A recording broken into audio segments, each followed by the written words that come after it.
ರೀಸೆಂಟಾಗಿ ನನ್ನ ಅಣ್ಣಂಗೆ ಮದುವೆ ಅಂದ್ರೆ ನನ್ನ ಕಸಿನ್ ಅಣ್ಣಂಗೆ ಮದುವೆ ಮಾಡಿಸ್ಬೇಕು ಅಂತ ಹುಡುಗಿ ಹುಡುಕ್ಬೇಕಾದ್ರೆ ಹುಡುಗಿರ ಡಿಮ್ಯಾಂಡ್ಸ್ ಕೇಳ್ಬಿಟ್ಟೆ ನನಗೆ ತಲೆ ಕೆಟ್ಟೋಗ್ಬಿಟ್ಟಿತ್ತು. ಮನೆ ಇದೆಯಾ? ಮನೆ ಇದೆ. ಎಷ್ಟು ಮನೆ ಇದೆ? ಒಂದೇ ಮನೆನಾ? ಇಲ್ಲ ನಮಗೆ 3 ಮನೆ ಇರೋ ಹುಡುಗ ಬೇಕು. ಹೌದಾ? ಓದಿದಾರಾ? ಓದಿದ್ದಾರೆ. ಏನು ಓದಿದ್ದಾರೆ? ಮಾಸ್ಟರ್ಸ್ ಮಾಡಿ. ಬರೀ ಒಂದೇ ಮಾಸ್ಟರ್ಸಾ? ನಮಗೆ 3 ಮಾಸ್ಟರ್ಸ್ ಮಾಡಿ. ಏನ್ ಮಾಡ್ತೀರಾ ಗುರು ನೀವು? ನನ್ಗೆ ಅದೇ ಅರ್ಥ ಆಗಲ್ಲ.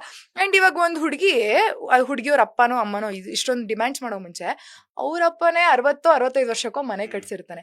ಪಾಪ ಅವ್ನು 28 ವರ್ಷ 30 ವರ್ಷ ಅವ್ನು ಹೆಂಗ್ ಮನೆ ಕಟ್ಸಿರಕ್ ಸಾಧ್ಯ? ಅವ್ನು ಹೆಂಗೆ ಐಷಾರಾಮಿ ಜೀವನ ಬದುಕ್ತಿರಕ್ ಸಾಧ್ಯ? ಸೊ ಸ್ವಲ್ಪ ಲಾಜಿಕ್ ಆಗಿ ಯೋಚನೆ ಮಾಡ್ಬೇಕು. ಸೊ ಹಾಗಾಗಿ ಒಬ್ಬ ಮಿಡಲ್ ಕ್ಲಾಸ್ ಹುಡುಗ, ನಾನ್ ಮಿಡಲ್ ಕ್ಲಾಸು, ನನಗೂ ಮಿಡಲ್ ಕ್ಲಾಸ್ ಹುಡುಗನೇ ಬೇಕು. ಇಬ್ರು ಲೈಫ್ನ ಎಕ್ಸ್ಪೀರಿಯನ್ಸ್ ಮಾಡ್ಕೊಂಡು ಸಕ್ಸಸ್ನ ಎಂಜಾಯ್ ಮಾಡ್ಬೇಕನ್ನೋದೇ ಅಂತ ಹುಡುಗ ಬೇಕು ನನಗೆ.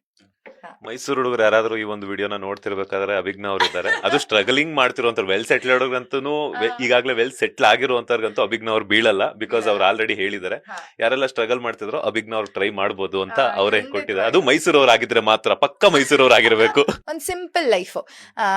ಏನ್ ಹೇಳ್ತಾರೆ, ಓಡಾಡಕ್ಕೆ ಒಂದು ಕಾರ್ ಬೇಡ, ಕಾರ್ ನನ್ನ ಹತ್ರ ಇದೆ. ಓಡಾಡಕ್ಕೆ ಒಂದು ಗಾಡಿ, ಇರೋದಕ್ಕೊಂದು ಪುಟ್ಟು ಮನೆ, ಬಾಡಿಗೆ ಮನೆ ಆದ್ರೂ ಪರವಾಗಿಲ್ಲ. ದುಡಿಯಕ್ ನಾನು ದುಡಿತೀನಿ, ದುಡಿಯಕ್ ನೀನು, ದುಡಿಯಕ್ಕೂ ನಾನು. ಆರ್ತಿಗೊಂದು ಕೀರ್ತಿಗೊಂದು ಮಗು, ಸಾಕು. ಇಷ್ಟೇ ಜೀವನ. Beautiful life.